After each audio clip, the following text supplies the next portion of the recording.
I'd like to welcome everybody to the first episode of our topical discussion panel, the Geek Philosophers. The panel are formed from the Emerald Immersion gaming community, and today our resident geeks are... I'm Caraxus. I'm the Welsh guy. Sort of afro hair. You'll know when I'm speaking. Who's next? I'll take it on then. I'm Mr. Cross. I'm founder of the community, I guess. I try and keep everything organised and manage, keep everything set up and running best I can. Next. Oh, all right.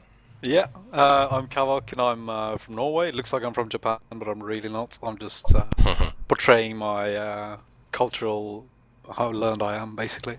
So hopefully I'll have something to contribute. And I'm Goitsu, and I don't even know how I got here, to be honest. No, I'm joking. You were invited, I believe. By one of my many recruitments. At gunpoint. Right, so Yeah. my name's Rich, I'm a co-founder of the Emerald Immersion gaming community, although I think that's probably a widely exaggerated title. Anyway, today I will be chairing and guiding the discussion that we're going to be having. The aim of this panel discussion is to answer some very difficult and philosophical questions that we feel are pertinent to us as geeks. How will it work? So in a minute I'm going to introduce the topic, and I'm going to ask the panel one question, and hopefully by the end of the discussion we'll have an answer to that question.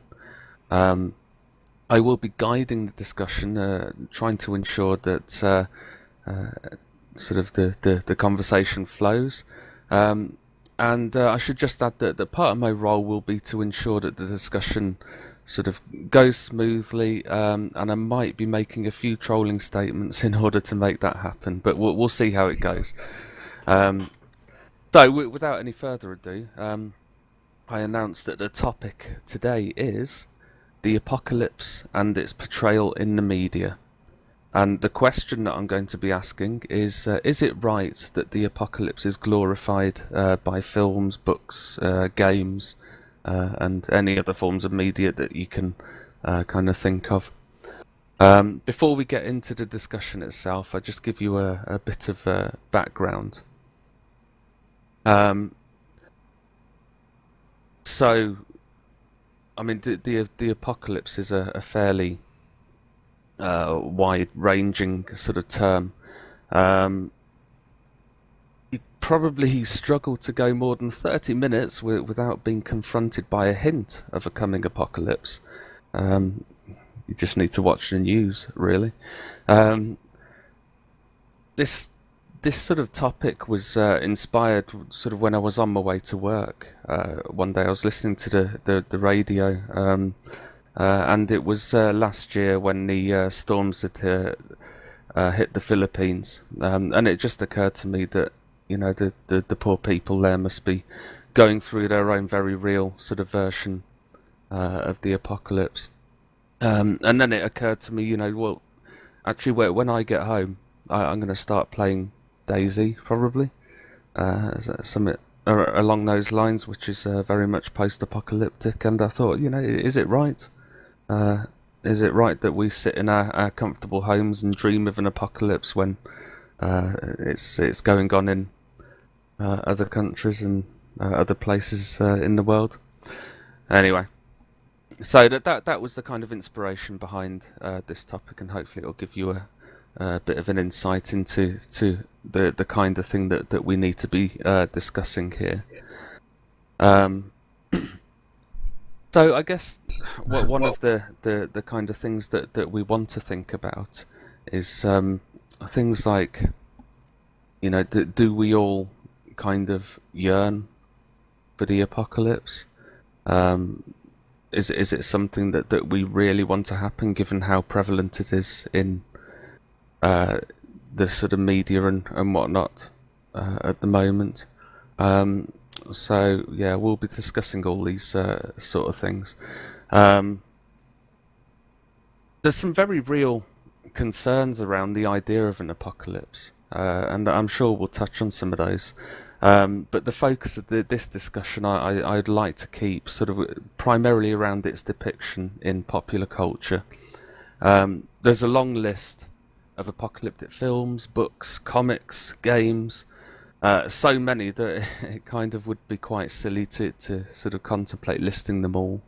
But some of the more popular ones that I'm sure most people will have heard of, the Terminator series, Walking Dead, DayZ, World War Z, Left 4 Dead, Half-Life 2, and the list could go on and on.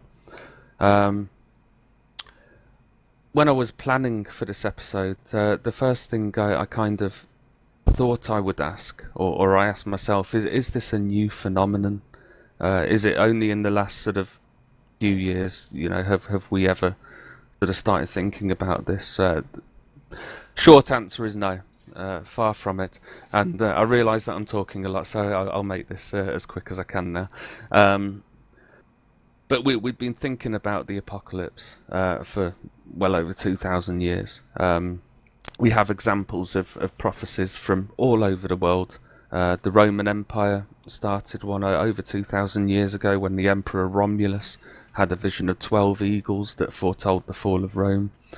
The Bible, probably the biggest and most quoted and probably the most well-known depiction of the apocalypse.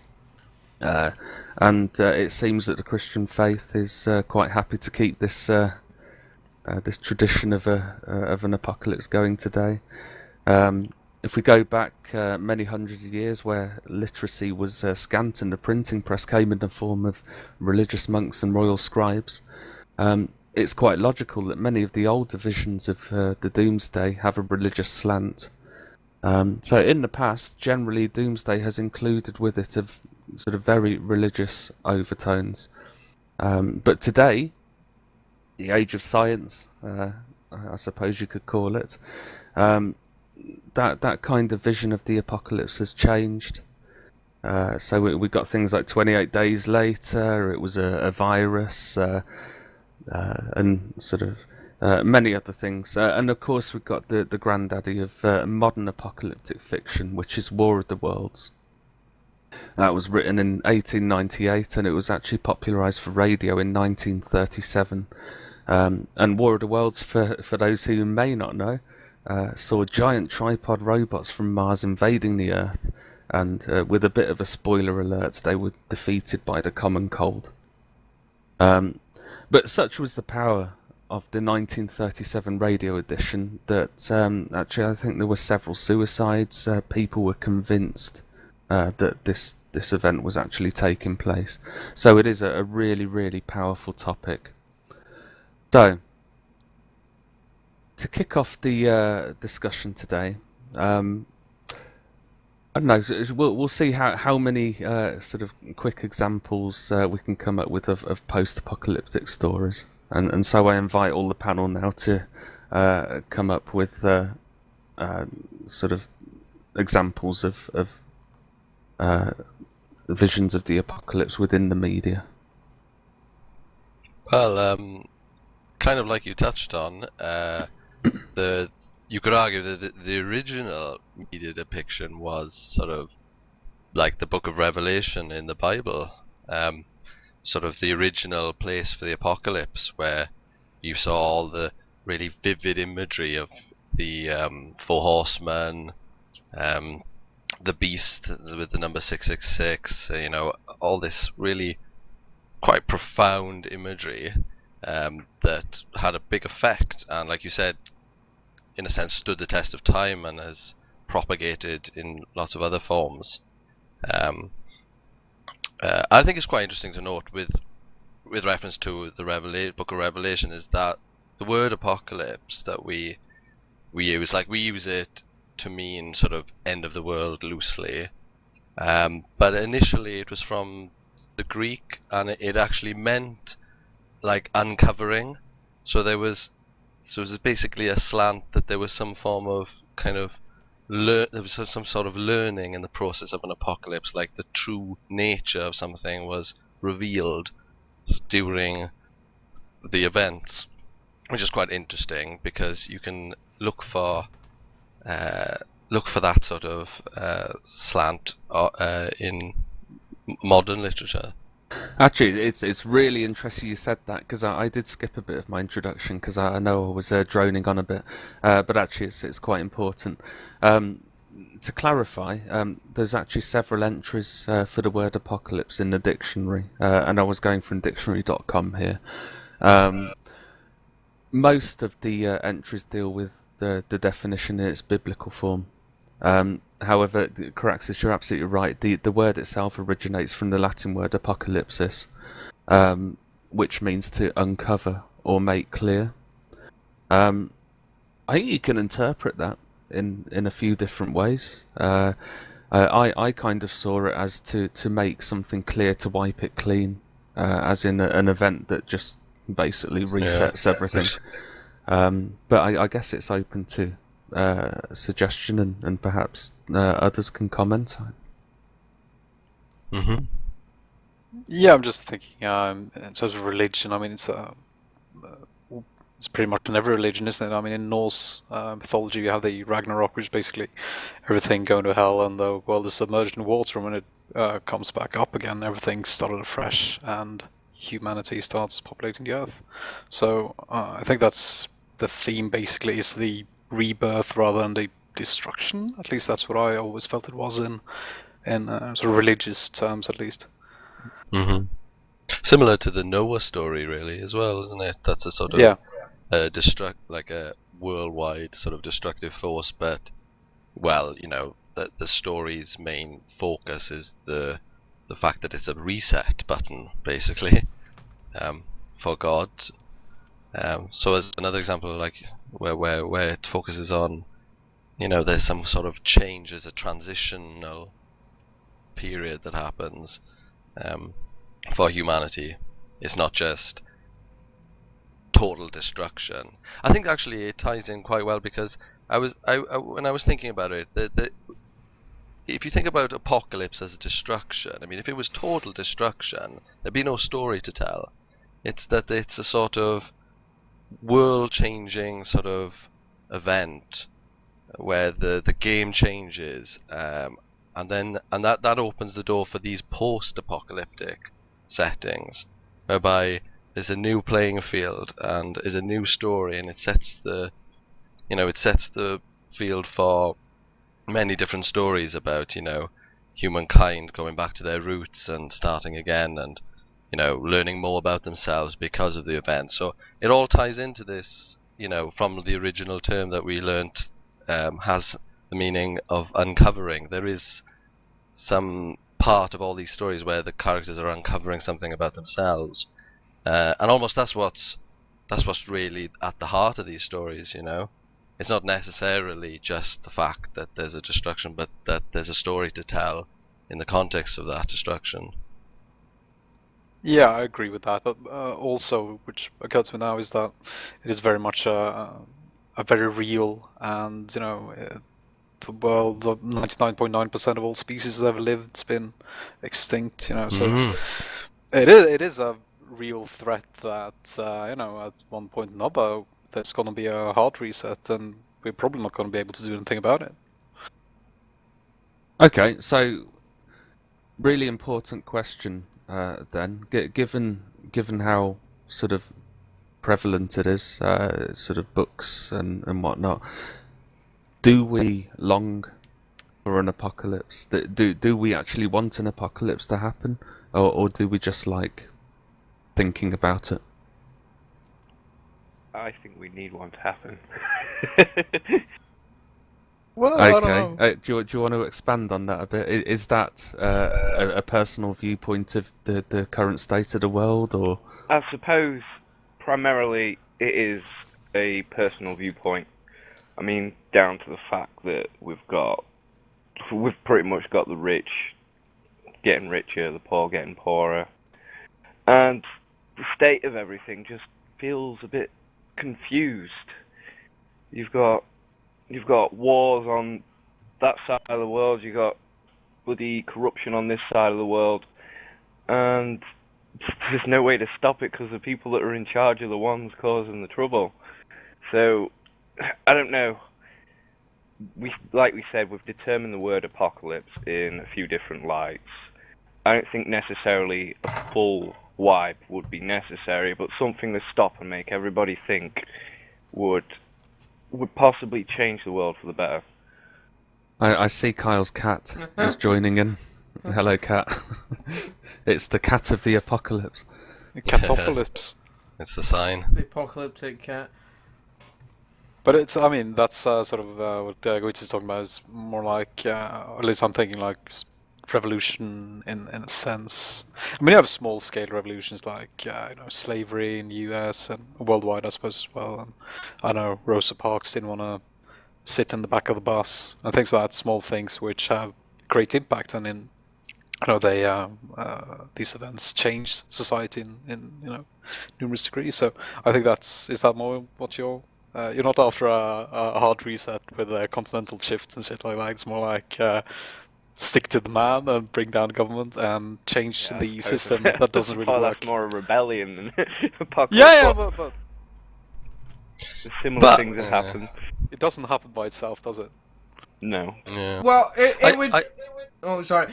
It would be nice to see a kind of an apocalypse where it brings the world together instead of separating it.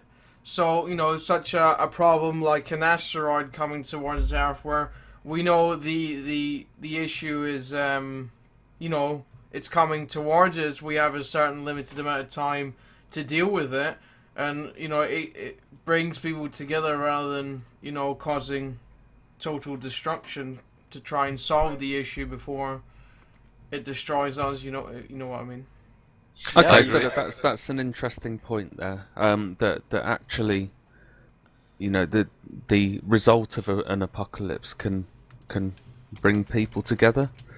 Although I would suggest that quite a few people have to be killed for that to happen. But we got a bit of a theme here then that we need potentially a sort of almost a regular reset in order to keep us as humans in check. What do you reckon? Well, I think there's the very real threat of global warming based apocalypse. Now, there was some news a couple of days ago. I've got a source for it here from Mashable.com. Carbon dioxide levels in the atmosphere have gone from 400 parts per million to 402.11 parts per million. And that's the biggest jump that's happened in 800,000 years. In 1958, when we first started recording, it was at 313 parts per million.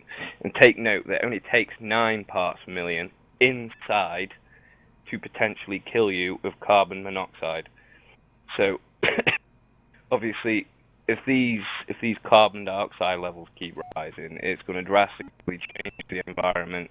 And it is certainly something we as human beings need to group up and work together on to prevent.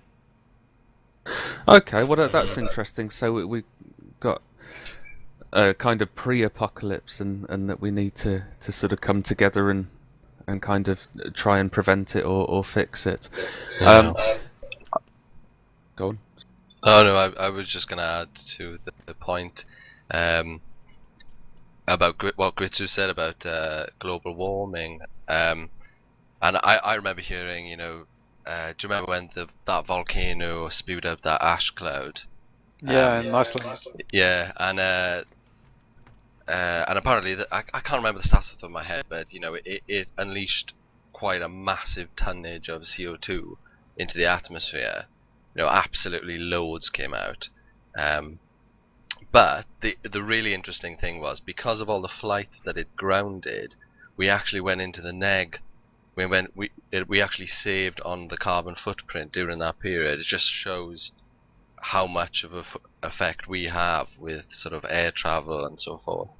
That's incredible. That the volcano's output, as massive as it was, set us back because of what it grounded, which is mental, isn't it? And then the only other thing I was going to say was is that famous is it T.S. Eliot, I think, has that quote. Everyone's heard of it, but No, Wasteland. this is the world. This is the way the world will end, not with a bang, but with a whimper. That the sort of, you could argue, the sort of true apocalypse that we have to face is not a kind of explosion or to wake up one morning, and the world is fire and glamorous. It's quite a whimpering, subtle and kind of hidden destruction that's happening, and that's a different challenge to try and come together to try and face that sort of apocalypse, which is more like the kind that we are likely to face in reality. Yeah, Okay. because I'm gonna add just quickly there that we talk about coming together in face of apocalypse, and I'm not gonna drone on about climate change, but say that if we do not do anything right now, we're probably fucked in the long term. Well, more or less. If we say that's how it is, then the lack of coherence and we don't really work towards that goal of preserving our plants and sort of trying to hinder the apocalypse wiping us all out. We're not really working together towards that goal, are we? No. It's as No. if we're being a bit kind of selfish at this time, and kind of looking for our own personal goals rather than trying to, look at the future and look at the problems we're causing now, have caused, and need to resolve at this time.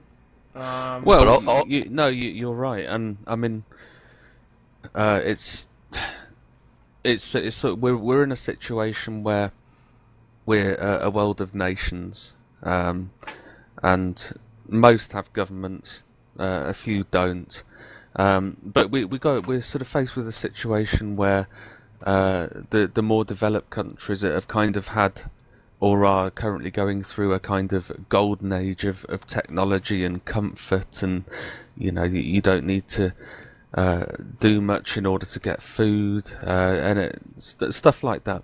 And then we have the sort of more developing countries that are just emerging into that kind of zone now.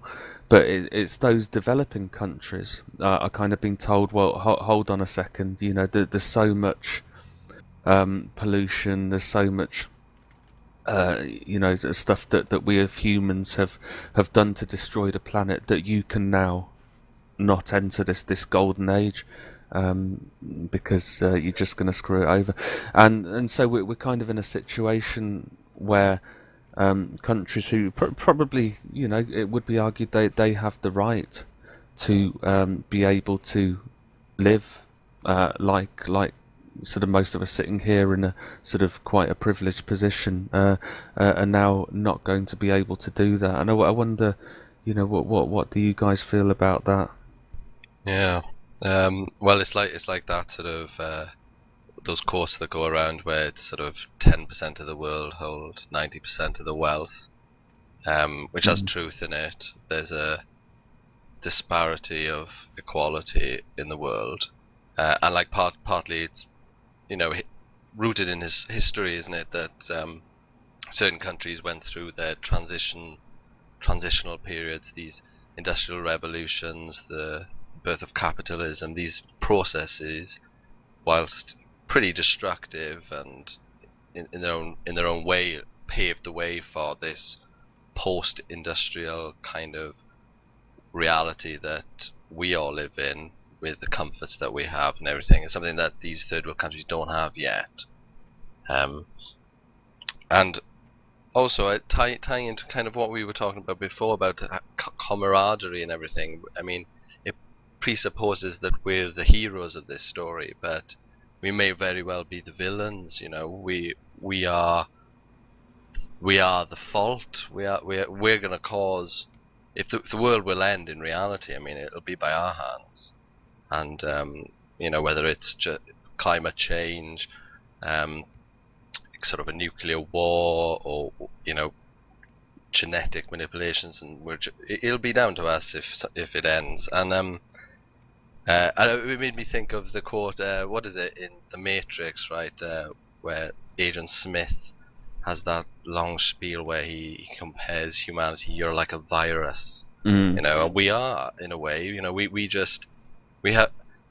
And when you were asking about do we yearn for this apocalypse, I mean, our behavior, it's quite a destructive sort of behavior. You know, we just impose and destroy to create. There's this quite powerful kind of poignant way that we actually we don't blend in. You know, we just build, don't we? We just build a massive city. We build rail. We build massive ships. We really force ourselves in the world, you know, at the expense of what was there before, and making that mark, which is so characteristic of us. You know, you could say, oh, it's the bad side of humanity, but that is humanity. You could argue, you know, that's what we do, and in a way, then we are our own apocalypse as a result. Oh, that was profound, wasn't it? We are our own apocalypse. Wow. Right, yeah, really good point there. So I want to bring it kind of back a little bit onto track. So we kind of established that there are different kinds of apocalypse then. We mentioned nuclear war. We got asteroids, which I think were mentioned. You could also consider conventional war to be an apocalypse. I don't think it has to be nuclear by any stretch of the imagination. I wonder what you guys think is probably... I mean, if you imagine that we are going to have an apocalypse in the sort of near future, what do you think the most likely form of apocalypse would it be? That's a tough one, really, isn't it? Because, like you said, we've got global warming, we've got nuclear war, we've got conventional war. The current state of the world, if there was an apocalypse likely to happen within the next 10 years, I'd personally think nuclear war. It's the quickest to happen in a short amount of time, but over time, if we still carry on as we are and we manage to maybe struggle with peace a bit, possibly global warming. But it's a hard one to call, really, isn't it? I agree with Guiz as well. Short term, there has to be war, but I can't really see that happening. I mean, emergence of I don't know, Putin in Russia. I don't know what his plans are, but you know, you have these frictions between the larger states, but I can't see it amounting to anything big because of the economic interdependence on nations have these days. So, but probably that economic interdependence which hinders us in doing taking the measures that we probably have to do in order to stop the change of climate. That is probably what's going to wipe us out, I would think, short term, unless we develop some kind of technology which allows us to dampen the effects. So I would say climate change in 100 years, probably. Yeah. Okay. Yeah. I think it's useful to look at it as a timeline. You can go right to the end, and you can put a pin in the timeline for the sort of the heat death of the universe. There be the end, unless one happens before. So before that, there could our solar system would blow up. There's a pin in there. That's an apocalypse. Before that, we can come all the way back. Those are ones that we have no control over. But like lots of people chat, the answer to say solar system demise and Earth demise is in the future perhaps we'll be able to recolonate on another planet. But closer to current time, what would happen? I mean, there's probably simultaneous things. There could be something that's pretty sudden, like Kwitsu mentioned, there was some kind of nuclear kind of war disaster, but as Kavak points out, less likely perhaps because of the nature of economy and politics internationally now. But also, we could have something like solar flare that was pretty bonkers, could take us out, and that could happen. There was that thing in the news, wasn't there? There was odd behaviour in the sun recently, wasn't there? And there was some intense solar flares, solar wind. I'm not an expert, but and I think that's why we have Coronal mass such. ejection. Yeah, that's right. Oh, you know your shit. And that is that solar wind that gives us those northern lights and stuff as well. I think. It's them arriving in the atmosphere and then the release of photons, and you get those beautiful colours. So it's a beautiful silver lining to something that at its source is such a destructive and apocalyptic thing. And then So the apocalypse could also be beautiful. yeah. Potentially survivable as well. I mean, would be plunged back to the dark ages because all the machines that make machines wouldn't work either, would they? So. Unless the apocalypse is the machines taking over, Matrix style. No! Then you live. That's what I quite liked about the Matrix, because the first one, because it was, it flipped it on its head. The go-to answer for what's the apocalypse people think of. Something destructive, but this was an illusion. Your apocalypse was your prison. You were living in a false reality. The world had finished, and you were kept there under false terms. That was quite cool. It's quite a cool way to have an post-apocalyptic setting. Well, I mean, I would suggest that. I mean, I put it to you that we're currently living in a post-apocalyptic world. I think we've had many events that you would consider an apocalypse. I won't go into them all. I mean, the most obvious ones, I think, would probably be World War II, and the figure sort of banded around 20 million deaths sort of worldwide. That's a significant proportion of the population, and I'm sure anybody that was living sort of in Europe, Russia, Eastern Europe, that all the states that were heavily involved in the conflict would have felt very strongly that the apocalypse had come. If you go back to 1348, we had the Black Death or the plague. Now, at the time, I think in the UK the population was around 6 to 7 million. I think there's that many people living in London nowadays, but there you go. We are going back a few hundred years. It's estimated, and I mean we can't be sure, but it's estimated that the plague accounted for 50% of the adult population, and I think the child population was a great deal higher in the death toll there. That's significant. So I mean, in today's figures, if we had anything like the plague, that would be upwards of 35 million deaths straight off. We look at recent times, the bird flu and the swine flu. It could turn out where we eventually have something that we cannot treat straight away, and it could spread throughout the population, and could kill millions upon millions of people doing so. Well, that's an interesting one, because we're basically engineering some of that ourselves with we use antibiotics and things like that, and basically we're using it so that bacteria become immune. We might have something that we cannot, cure as simply as that, and then we'll have, Spanish flu. How many people did that kill back in 1910s something?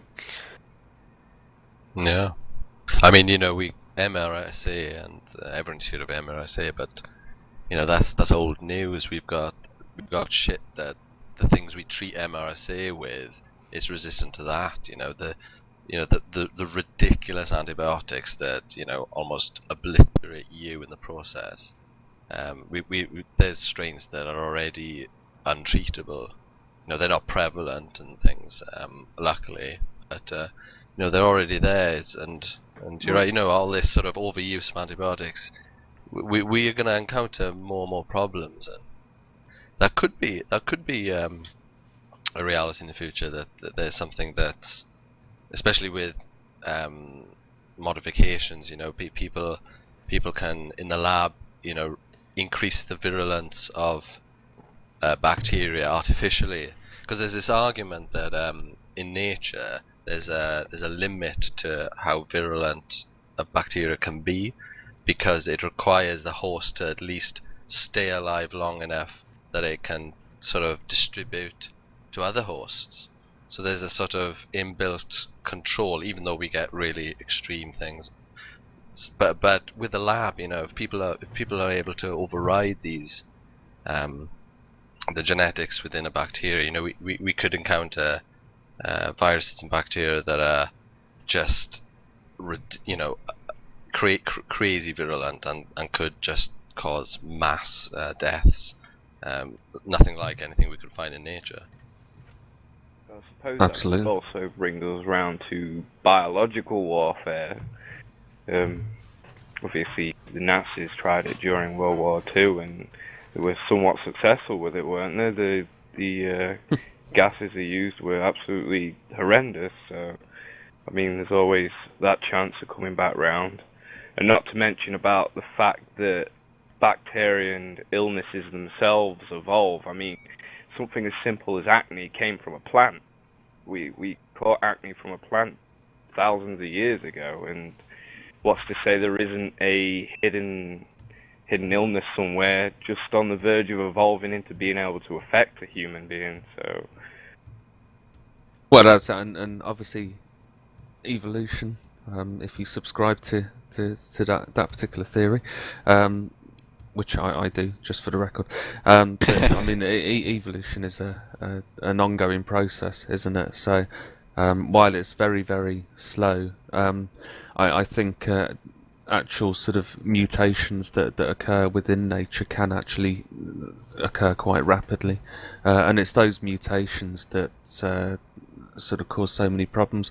And I think that's one of the reasons why the common cold has never had a sort of 100% effective remedy or cure, is because it mutates sort of quite rapidly, and we're not able to sort of combat that effectively.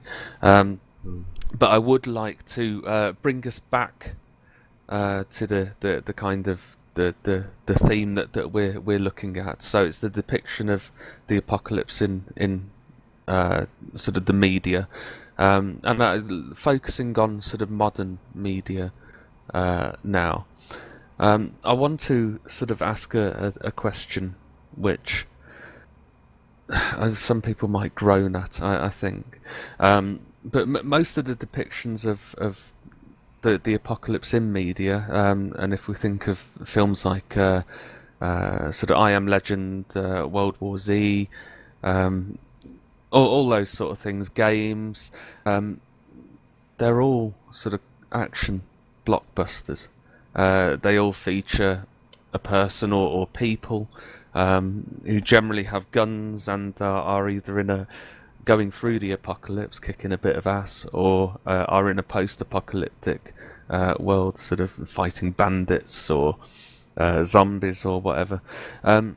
So I want to look at that role that violence plays in our depictions of the apocalypse. What is it? I mean, do we crave not only the apocalypse, but some sort of challenge or a violence that comes with it? I mean, what do you think?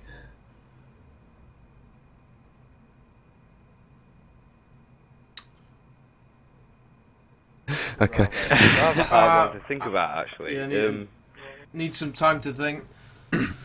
I think down to our basic instinctive levels, it comes to the point of you kill or you die. It's kill or be killed. And when it comes to media and entertainment, you need that sort of. I suppose it's a case of media's trying to provide that entertainment, and entertainment's always come from wars, battles, conflict, and combat. So at the same time, we've got instinctive feelings and roles coming into play. Also, it provides the masses with a story, entertainment, bad guys, good guys, and whatever else in between. So I always think it's a case of entertainment requirements in a way. Okay, so what you're saying then is that we sort of display these quite horrific scenes, quite horrific actions against one another, purely to entertain us. It's to make us all happy. Is that a realistic in a way, assessment? yeah. I mean, Yeah. Spoilers here, but who didn't enjoy the Red Wedding? It's that sort of thing, isn't it? I read it was it. horrendous, but at the same time, we was fixated. We were watching, and I think the case is the same with any sort of violent media, be it apocalyptic or non-apocalyptic. I know I'm going a bit off track here, but No, it's all relevant. there's nothing more fun when you're playing a game than absolutely slaughtering thousands and thousands of zombies. In a sense, I can't think of the word for it, but I think everybody here would understand the way you feel when you've got your automatic rifle and you're taking out waves of zombies. It's a good feeling, and it's a bit weird when you think about it, really, isn't it? So there's something about survival, striving against the odds to survive, and we enjoy watching that sort of thing on film. But what about the depictions where, the people have survived?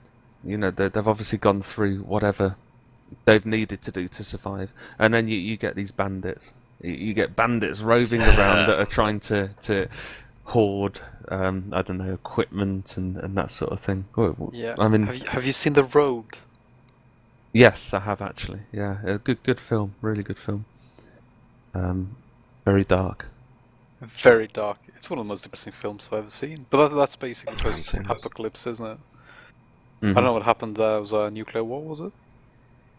Do you know? I'm not sure. No, I'm not sure you ever really find out. That's quite intriguing, actually. I do really enjoy those what ifs when you've got post-apocalyptic scenes and you're like, whoa, what happened there, but you're not quite sure. Yeah, I don't know what happened in The Road. Maybe people watching this can let us know. I don't know. I mean, I think one of the reasons we like apocalyptic type settings is that these sort of extreme scenarios is and it kind of ties into something Gwitsu said earlier about the state of the world as it really is, people's current lives.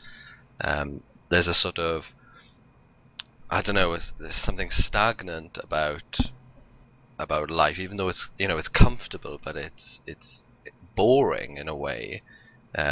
Not that anyone would really, if someone said, would you like to actually go and live in an apocalypse, they'd probably say no, but it still creates this sort of desire for some sort of escapism, from your life, your routine, the mundaneness of everyday life. Your life is just, you get up, you go to work, you have breakfast, everything's very, it's almost fake, isn't it? It's like a Truman Show, you're just going through the motions for what end, to what end, like you're just doing it because that's what you're doing, and I think there's a little bit of people's minds that are sort of, they're just curious, they're sort of, they want an escape that's easy, and a lot of the apocalyptic stories are just that. They get to live through the characters of the story by watching it, and they get to see and in part experience, living in a different reality. So there's a key theme there, and that's escapism. we like to be immersed in these scenes, and ultimately we want to lose our own lives, and perhaps a darker part of us sort of sits there, sort of saying, "Yeah, I want to be part of that apocalypse or whatnot." I just wonder, I know Kavok, you're not going to be able to do this, so just give a grunt or something. But I just wonder, everybody put their hands up if they have their own sort of apocalypse survival plan. I don't have a plan. I just go with the flow, Oh no, we got plans. We got plans in Wales. Yeah. Wait. I mean, I've got a plan. My plan is very simple, but it's get to the Isle of Skye.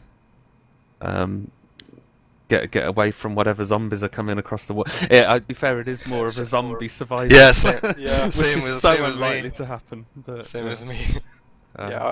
We have the oil platform, so I just try to go get offshore in zombie apocalypse. I'm a man who likes to work at the real time, whatever faces me at the time, that's what I'll deal with, So. Kyle will be still there in front of his computer. He'll be watching his webcams. I think it's funny. We've got plans. What do you mean? I'll be sat down in my bunker. Yeah, I imagine Kyle's base to be one of those ones where it's got security cameras all on the perimeter, and you can tell there's this massive hub in the middle where there's like 10 screens. And it's just thrown us out of there. A command center. Eastern perimeter breach alarm goes off, and he's just Defcon 4. does everything from Turrets from and the everything, safety set up landmines around. Okay.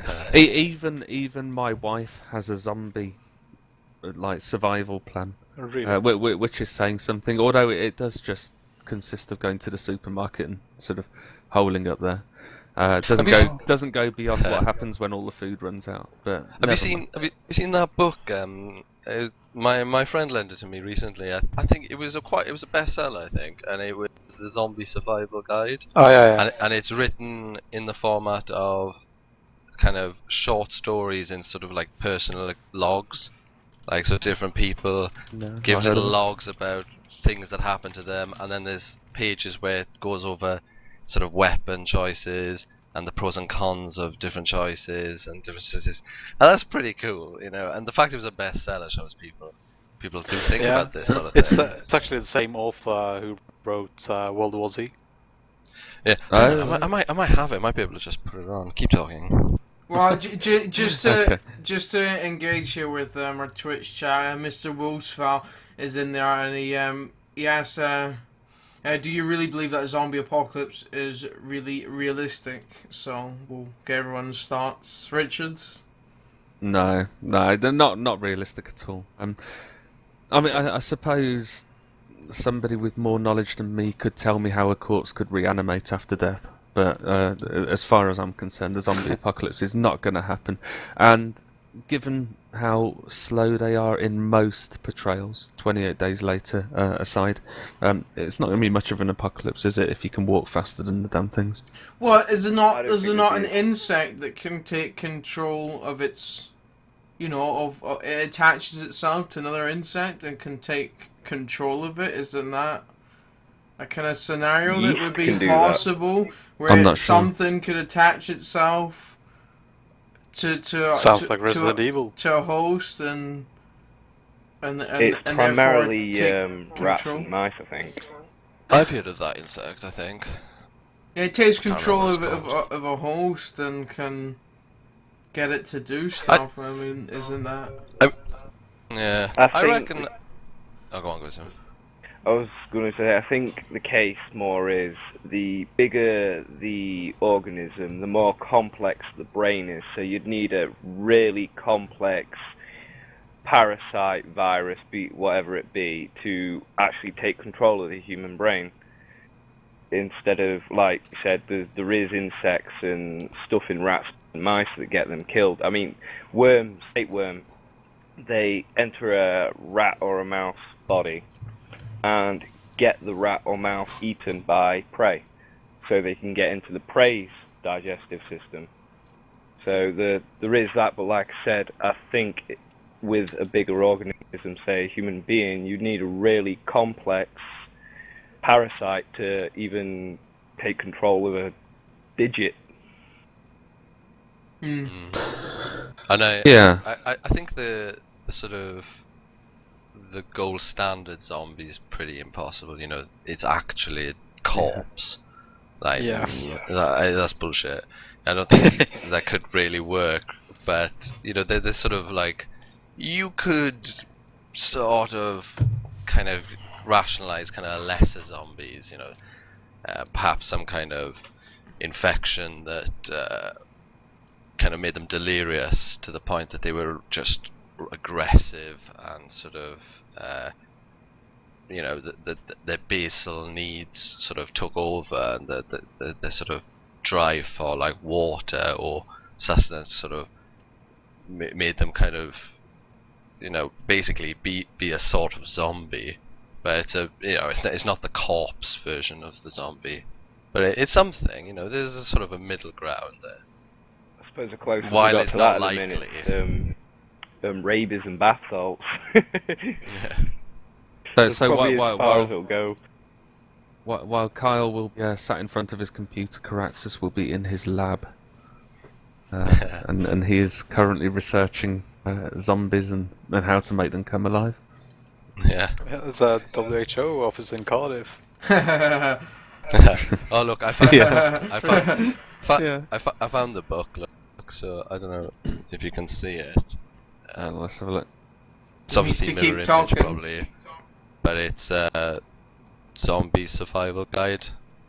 It turned all Can green. can you read it? Oh yeah, I've gone Yes. green. Well, Yes. it's not really working very Max well. Brooks. But Is there we go, Caraxus that's turning fine. into a zombie now? Yeah, I think so. That's a lot better. You can kind of see it now. Pretty cool book though. You know, Okay. not bad. Thought I'd show it. Cool. Excellent. Very Bit nice. of product placement there. Everybody Yeah. go out and buy the book. We aren't getting paid for this.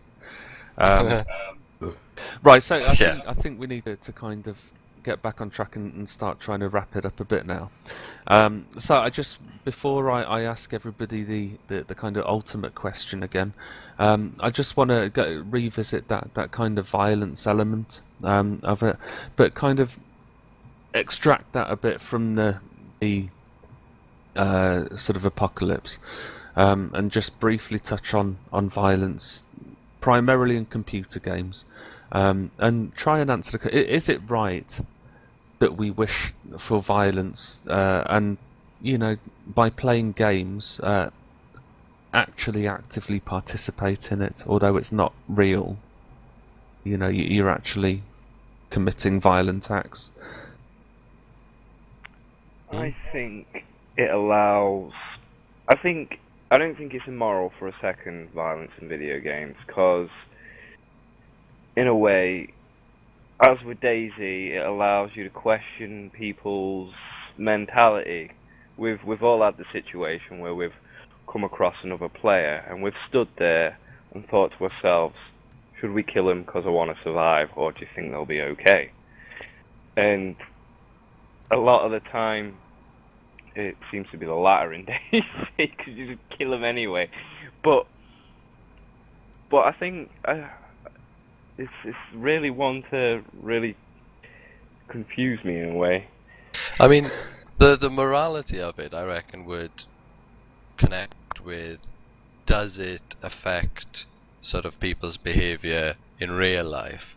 So does the engagement in violence virtually cross over in any way and increase the likelihood that they would act out in real life? You know, probably not is really the answer. You know, it's, so you could look at it that it's a sort of, it's just an outlet, isn't it? You know, some people who aren't really violent still enjoy violent games, and then other people will argue that it sort of mainstreams actions, you know, and you can get you know, all the people who go on about Grand Theft Auto and stuff, you know, it lowers their sensitivity to it and normalizes it perhaps, but I don't know. I don't think.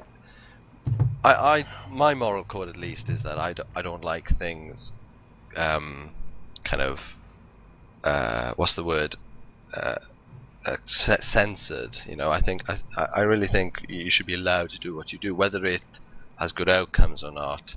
I don't know, but you know, I think people should be free to, you know, immerse themselves in sort of these sort of apocalyptic realities. You know, it's fun. Okay. Anybody else got anything to say about that? So we talk about the violence aspect here, the Yeah. apocalyptic game. Well, yeah, again, that just comes down to survival, doesn't it? Really, you know, when you're trying to survive, you try and defeat what may stop you surviving, and you know the best means we know of doing that is comes back down to nature. You know, we fight off what tries to kill us, don't we? It's kill or be killed. I don't know. I mean, I would question you there. I take what you're saying about the survival aspect. However, sitting in front of a computer and engaging in a violent game does not mean that you have to do it because you're going to die. That is a choice that you make, and generally you will make that choice because you kind of enjoy it. It's an interesting aspect of human psychology, isn't it? That we, have these emotions that we have to have an outlet for, more or less. We do it through video games. But with that said, as I've gotten older, I've become... I don't really watch... It's crazy. More the movies, films that... I don't enjoy watching ultra-violent films. And I, to a certain extent, did when I was younger. But nowadays, I'm like, nah. I can't. I don't know why, but I guess I've changed. But maybe it'll go that way with video games as well, but not yet. I think this relates to what Caraxus was actually saying about how life nowadays is simple. It's easy. We don't have to hunt for our food. We don't have to do much to survive at the minute. I think it comes back to it where, on an instinctive level, we need to be gamed. We need that sort of, be it sports or computer games, whatever your choice. As a human, we need to game and win, as in hunting our prey, and your winning is being able to eat at the end of the day. Yeah, And that's sorry. Well, that's a really interesting analogy, actually, mentioning sports. Because I mean, we've been playing competitive sports for a long time, and a lot of those sports are, full contact. Don't need to give examples; they're obvious. But yeah, so there has always been in our lives, even before computer games came along and films. There has always been that kind of competitive, almost deadly edge to our lives. And you've had deadly sports as well? And say again, sorry? You've had deadly sports as well? I mean, absolutely. I think the original Olympics was all about javelin throwing and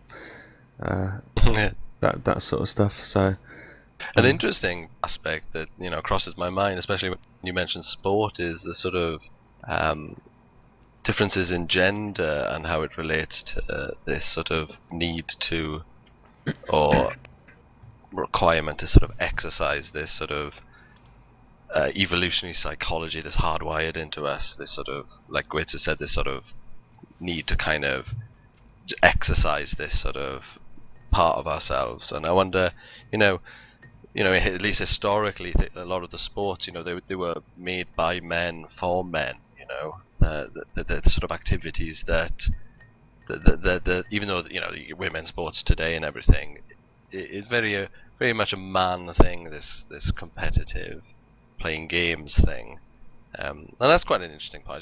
Just looking at the differences demographically speaking of who engages in these sort of things. Well, I'm sure it's not lost on a lot of people that it's sort of here. Well, doesn't it come back down to survival yet again? You need to be fitter than your opponent, and that's where the competition aspect comes in.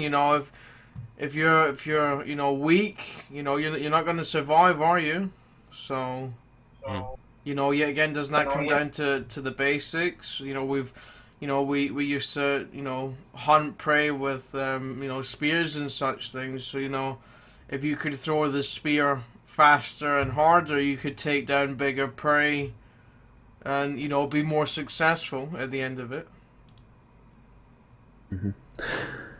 But does that go any way to sort of answering the kind of sub-question that I put, sort of, is it right that, we actively participate in violent acts in a game? I think, Caraxus, you sort of mentioned that you found it sort of morally acceptable to do. You've got no problem with it. What do the rest of you think? I agree with Caraxus in the sense as long as there's no correlation. As I'm quite certain there hasn't been proven to be a correlation between shooting people on the internet and then going outside and shooting people in real life. As long as there's a distinction between what's fantasy and what is reality, I don't really see a problem, because we all have our darker sides, and as long as that outlet is on these arenas, then I think that's fine. You can't really repress all your urges, so I think expressing them digitally is much better than in real life. That's so a yeah, good point. it's acceptable. So Kavok, you essentially think we're only human. We should go with the flow and not try too hard to repress any kind of urges that we have. Well, I don't think you can. I would say that's basically my argument, and I'm not sure you would like to either. Well, I think that there would be an element of sort of responsibility included in there as well. I don't know what you think, but I like to think, or my personal view is, the thing that does separate us from the animal kingdom is the fact that we have the capacity to make an informed decision. Yes, I certainly agree with that. But I don't think you can repress every negative aspect of your personality. I don't think that's possible, to be honest. Absolutely. No, I would suggest it would probably cause more problems if you did try to do that. Yeah.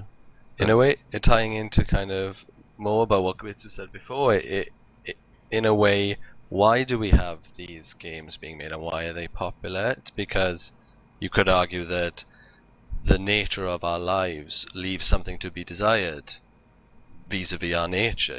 This fact that we live such comfortable lives and the mundane lives, we do repress every day. The whole of society is just fitting some mold, to just be the good guy and the good girl, a member of society, a good citizen, do this, do that. It's all repressing, you're in school, you're formed. They want you to be a standard person, and that creates pressures in people, pressures for escapism, pressures to just kind of see some outlet, some way of doing something else, which is why things like sport and art and video games and escapism through apocalyptic stories, I think that's why they are popular, that's why they exist, is because the very suppression of society generally leads to us needing it. And there's an interesting point that just occurred to me, sort of that arises from that, about the one, or there are kind of two sides, certainly to the people who make these sort of productions, games, films, and whatnot. On the one side, you've got the artistic value, which I would include the kind of wish to have an engaged audience. But on the other side, you've got the undeniable financial factor, and the fact that when you say, or when you ask the question, why are these sort of things being made? I would suggest that 95% of the time nowadays it's because there is a very likely chance that you will make a bit of money from it. Such is the nature of the world. Yeah, I mean that is truth. That is the world we live in, isn't it? It's all about money, especially these big game publishers. No one hates EA. I think that's they're the most hated people, aren't they? It's like the evil corporation. Okay. Well, let us be suppressing too many personal feelings about larger developers. But even if they make money, they only make money because it's successful. And why is it successful? Because it speaks in its content in some way to the human condition. If it was just irrelevant stuff, it wouldn't sell. And they pick topics that sell, and and apocalyptic things do sell, don't they? They speak to us on some level. Some of the best games, best films I can think of have all been post-apocalyptic. I did a teeny bit of research last week, and a lot of apocalyptic sort of fiction and post-apocalyptic stories. It's the one of the largest demographics that engage with it are sort of young adults and teenagers, and you can kind of, and I thought it was quite apt really, because there's a sort of, that's the age where you question authority, where you try and find some identity of yourself. There's a rebellious aspect to this demographic, and I think these stories of apocalypse, the fall of the controlling powers, and and a coming of age story really. I think it really speaks to that demographic, and it makes sense that in a way that is one of the major groups of people that engage with these sort of stories. No, excellent point. Right. Well, I think I'm just going to kind of summarise, and then we'll put the question to you. And I think I'll say, and I'm umming and ahhing about whether I should say this, but I think you're intelligent enough not to be led by the summary. Given that sort of most of us will have had at least sort of distant or sort of reasonably close family members that have been involved in events like World War II. I think that's the one that I'm really focusing on here. Given that apocalypses really have taken place, they are very real events. They affect people, and that they can have profound impacts on how we all live.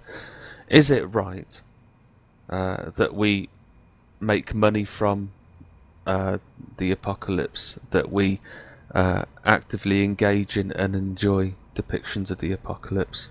And we'll start with Kavok, and then we'll work through Kyle, Uitsu, and then Caraxus. First out. I don't, as I said, I don't have any problems with it. I think, as Caraxus also said, I don't believe in censorship. I don't believe in these things. Making money off the apocalypse, sure. If there's public demand for it, that's fine. I don't have any problems with it, to be honest. I think it is an interesting aspect. I mean, it's an interesting thing, basically. The whole destruction, rebirth, renewal, and it can be used as a backdrop for so many different stories that do not necessarily have to be violent in nature as such. Just a backdrop is there. So, I don't have any problems with the apocalypse. I don't think it's immoral either. So yeah. Yeah, as well, I don't see any issues why we shouldn't be making any content over this. I have no issues with the money being made from it. There's good and bad points of apocalypse. We learn from apocalypse, don't we? We have the post-apocalypse. We pick up on the things we have done wrong, and we make better of it. And this is kind of where we came from the previous ones. So I don't really have any issues with it. Is that answer? Excellent. That's absolutely fine. Guitsi? Guitsi, I think you might be muted. Yeah, I was. Yeah, there we go. I'm led to agree with the others. At the end of the day, people have got to eat, and whatever sells, whatever's popular makes the most money right now. So I don't have a moral problem with it, but it is pretty much the way of the world, if you ask me. Okay, thank you. Yeah. Well, I'm probably reiterating what I've said before. I mean, should we sensationalize apocalyptic things? Well, I think we should be careful to sensationalize it when we're if we celebrate the actual deaths of people, that there's a bit of a slippery slope there. I think it wouldn't be great, say, if there was some story that was sort of glorifying, the Holocaust, and it's the way you approach the various apocalypses which matters, that would be not okay. I think it would be insensitive to people's lives, people who really lost their lives in such circumstances. But I find most of the apocalyptic stories, it's the apocalypse is the setting. It's not really the focus, and the focus of it is the sort of you empathizing with other people in the story, it teaching you lessons about life and engaging you on a very human level, very base level, talking to you about things that are important to you: fear, love, happiness, a search for meaning, a search for truth. And as a vector for those sort of stories, I think they're good and they should be defended. Alright, excellent. So there you have it then. The apocalypse is morally acceptable, or its depiction within the media. So any game developers that might happen to be watching this, you are completely safe to keep developing those excellent games that you make. Well, this has been the Geek Philosophers, and I'd like to thank everybody for watching. And Kyle is doing something. Yeah, so that's just knocked me straight off my track. Thanks, Kyle. What can I say? Yeah, so we are Geek Philosophers, and we will be back with another topic at another time. Thanks for watching. Goodbye. Cue music. Do do do do do do do. Credits rolling down the screen. Well done, Abel.